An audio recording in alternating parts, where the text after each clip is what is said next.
ये कहानी दो किरदारों बानो और जमील की है, जो अपने गांव की एक प्रासरार और पुरानी हवेली को खोजने के लिए वहां पहुंचते हैं।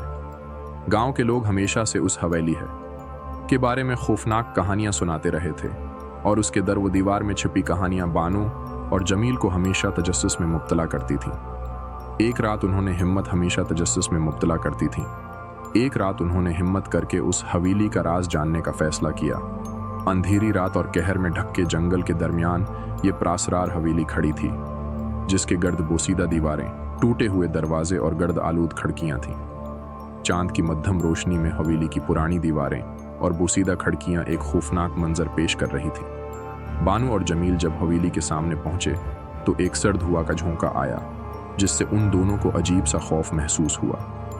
बानो और जमील ने लर्जते हाथों से हवेली के बड़े जिंग आलूद गेट को धीरे से खोला। दरवाज़ा जोर से चरचराया, जैसे सालों से किसी इंसान ने उसे नहीं छुआ हो। इस आवाज़ ने माहौल को मजीद खौफनाक बना दिया। जमील ने बानो का हाथ थामे हवेली में कदम रखा और दरवाज़ा उनके पीछे खुद ब खुद बंद हो गया, जैसे किसी नादीदा कुव्वत ने उसे बंद कर दिया हो। हवेली के अंदर हर तरफ गर्द और धूल है थी और जगह जगह मकड़ी के जाले लटक रहे थे। फर्श पर टूटी हुई ईंटें और गर्द आलूद निशान देखकर ऐसा लगता था कि ये जगह सालों से वीरान है। दीवारों पर जगह जगह बोसीदा आईने लगे हुए थे, जिनमें उन दोनों का अक्स अजीब सा बिगड़ा हुआ दिखाई दे रहा था। बानो और जमील एक पुरानी बैठक में दाखिल हुए, जहां गर्द आलूद फर्नीचर बिखरा हुआ था और एक टूटा हुआ फानूस छत से लटक रहा था। दीवार पर लगी एक पुरानी तस्वीर पर उनकी नज़र पड़ी, जिसमें एक अनजान खानदान के चेहरे बने हुए थे। जैसे ही बानो ने तस्वीर को गौर से देखा, उसे यूं लगा जैसे उन चेहरों की नज़रें इन दोनों का ताक़ुब कर रही हैं। अचानक उस तस्वीर में कुछ हरकत सी महसूस हुई, जिससे बानो के दिल में खौफ की लहर दौड़ गई। जैसे ही बानो और जमील आगे बढ़ने लगे, उन्हें अचानक पीछे से कदमों की हल्की सी आवाज़ सुनाई दी। दोनों फौरन रख गए और पीछे मुड़कर देखा, मगर वहाँ कोई भी नहीं था। उनके दिल की धड़कनें तेज़ हो गईं। इस दौरान एक मध्यम सरगोशी जैसी आवाज़ ने उन दोनों को चौंका दिया, वापस चले जाओ। एक अंधेरे कॉरिडोर के आखिर में बानो और जमील को एक साया सा नजर आया। वो धुंधला था, मगर ऐसा महसूस हुआ कि वो उन्हें घूर रहा है। जमील ने बानो का हाथी से पकड़ लिया और उनके चेहरों पर खौफ वाज़ेह था। साया आहिस्ता आहिस्ता उनकी तरफ बढ़ रहा था, जैसे उनके बहुत करीब आकर उनकी जान लेना चाहता हो। जब बानो और जमील ने हवेली से बाहर निकलने का फैसला किया और इस दरवाजे की तरफ बढ़े जिससे वो अंदर आए थे, तो उन्हें दरवाज़ा बंद मिला। जमील ने दरवाजे का हैंडल हटाया और दरवाज़ा खोला, घुमाया, मगर वो नहीं खुला।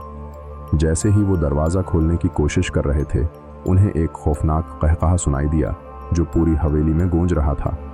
बानो और जमील ने दूसरे कमरे का दरवाज़ा खोला, जहां एक लंबी मेज़ पर गर्द आलूद बर्तन और मोमबत्तियां रखी हुई थीं।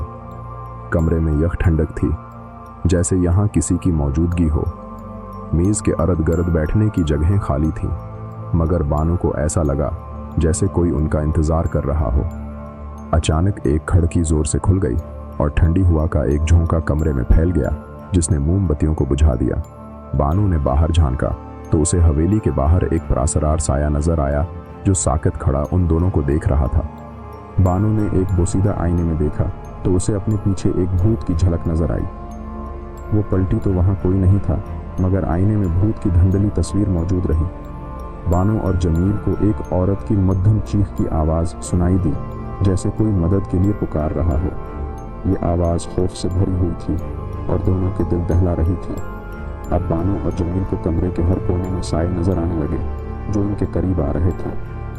उन सायों की शक्लें बिगड़ती हुई महसूस हो रही थी और एक साया उनमें सबसे बड़ा और खौफनाक था। बानो ने दीवार में एक खुफिया दरवाज़ा महसूस किया और उसे खोलकर एक तारीक सुरंग में दाखिल हो गए। सीढ़ियों से नीचे जाते हुए उनके पीछे खौफनाक साये थे, जो उन्हें रोकने की कोशिश कर रहे थे। नीचे पहुंचकर बानो और जमील को एक ज़ेर ज़मीन कमरा मिला, जिसकी दीवारों पर प्रासरार निशानात थे और फर्श पर धूल और पुरानी किताबें बिखरी हुई थीं। कमरे में इतनी सर्दी थी कि इन दोनों के सांसों की भाप नज़र आ रही थी। इसी लम्हे एक बड़ा साया पूरे कमरे को ढांकने लगा। उसकी आंखों से ठंडा सा नूर निकल रहा था। बानो और जमील खौफ से सिकड़े हुए थे। मगर बानो ने एक पुराना तावीज़ देखा और उसे उठा लिया, जिससे साया पीछे हटने लगा। तावीज़ की रोशनी से तमाम साए गायब होने लगे और कमरे में खामोशी छा गई। बानो और जमील जल्दी से सीढ़ियों से ऊपर चले गए और हवेली से बाहर निकल आए। सुबह का पहला नूर आसमान पर नमूदार हो रहा था और जब उन्होंने पीछे मुड़कर देखा तो हवेली की एक खिड़की में एक साया अब भी उन्हें देख रहा था।